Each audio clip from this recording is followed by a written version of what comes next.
បាទខាងឆ្វេងដៃខ្ញុំនេះគឺជា PDF បាទ PDF ហើយខាងស្ដាំដៃនេះគឺជា Word ដែលបានបំលែងមកពី PDF រួចហើយបាទឃើញមានអីប្លែកអត់បាទប្លែកពណ៌បន្តិចហើយនឹងបាទត្រង់ទ្រាបាទប៉ុន្តែអក្សរអត់លោតទេបាទលោកគ្រូបាទនេះគឺជាយកប្រើ AI ដើម្បីឲ្យធ្វើតែម្ដងពីព្រោះកាលពីម្សិលមិញខ្ញុំបានផុសវីដេអូបាទពាក់ព័ន្ធជាមួយ tool សម្រាប់បំលែងណាបាទចឹងក៏មានលោកគ្រូអ្នកគ្រូច្រើនមែនតើគាត់ឆាតមកផងគាត់ Telegram មកផងដោយសារគាត់ចាប់អារម្មណ៍ពួកគាត់ចាប់អារម្មណ៍អញ្ចឹងប្រហែលជាមានតម្រូវការខ្ពស់កន្លែងហ្នឹងបាទគាត់សុំ tool សុំទិញ tool សុំអីចឹងបាទសម្រាប់ខ្ញុំ tool ហ្នឹងគឺជាការធ្វើ test តខ្លួនរបស់ខ្ញុំទេបាទមិនចាំបាច់ប្រើ tool ទេលោកគ្រូអ្នកគ្រូមកតាមខ្ញុំវិញបាទឥឡូវធ្វើតាមខ្ញុំលោកគ្រូអ្នកគ្រូទុកឯកសារ PDF ទៅណាលោកគ្រូអាចយកបំលែងនឹងបានអញ្ចឹងទី1បាទនេះគឺជា page របស់ខ្ញុំបាទចិត្តល្អជួយ follow ខ្ញុំអ្នកមួយផងបាទអញ្ចឹងគឺចូលមកក្នុងបាទ tab ថ្មីមួយហើយបាទចូលក្នុង AI មួយឈ្មោះ Gemini បាទគេស្គាល់ហើយបាទលោកគ្រូអ្នកគ្រូបាទពួកគាត់ប្រើហ្នឹងទាំងរងថ្ងៃដែរអញ្ចឹងគឺបំលែងតាមហ្នឹងតែម្ដងទៅបាទកុំឲ្យពិបាក install tool អីប្រើ tool របស់ខ្ញុំឯងពិបាកញ៉ៃច្រើនទេបាទចុចបោកមកបាទចុចបោកហើយយកឃើញពាក្យថា upload file ចឹងលោកគ្រូអ្នកគ្រូអាចចុចមក upload មកបាទសភៅមួយក្បាលក៏បានដែរអីទេហ្នឹង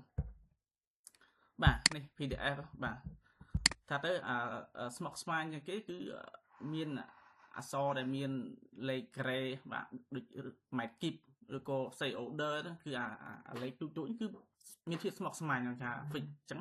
ប៉ុន្តែ AI វាធ្វើបានល្អកន្លែងហ្នឹងចឹងលោកគ្រូអ្នកគ្រូគាត់ upload ចូលមកហើយគ្រូ say prompt convert បាទ convert to word តែប៉ុណ្ណាបាទហើយ enter ពងមកអញ្ចឹង AI វាចេះហើយវាដល់កម្រិតនេះហើយគឺ AI ខ្លាំងមែនតើបាទខ្ញុំធ្វើឲ្យលោកគ្រូអ្នកគ្រូមើលហើយមិនចាំបាច់ទៅរក tool មកច្រើនទេអាហ្នឹងគឺស្រួលបំផុតបាទងាយស្រួលប្រើមែនតើអញ្ចឹងបាទគាត់ថាយូរឬឆាប់គឺអាស្រ័យលើទំហំបាទទំហំ file របស់លោកគ្រូអ្នកគ្រូទំហំប៉ុណ្ណាឬគាត់ថាអ៊ីនធឺណិតរបស់លោកគ្រូល្បឿនកម្រិតណាដែរអញ្ចឹងបាទចឹងវាពងឲ្យធ្វើការបាទអញ្ចឹងវាធ្វើហើយតែបាទមិនត្រឹមធ្វើហើយបញ្យល់ទៀតបាទបញ្យល់នៅក្នុងមេរៀនទៀតចឹង open មកបាទ open ចឹង open តង់ទី1គឺអត់ដល់ទេអត់ដល់នេះហ្មងទេបាទអត់ដល់ Word ហ្មងយើងអាច download បានទេ download មកបាទចឹងយើងមើលកន្លែង download នេះបាទហើយចុចបើកមក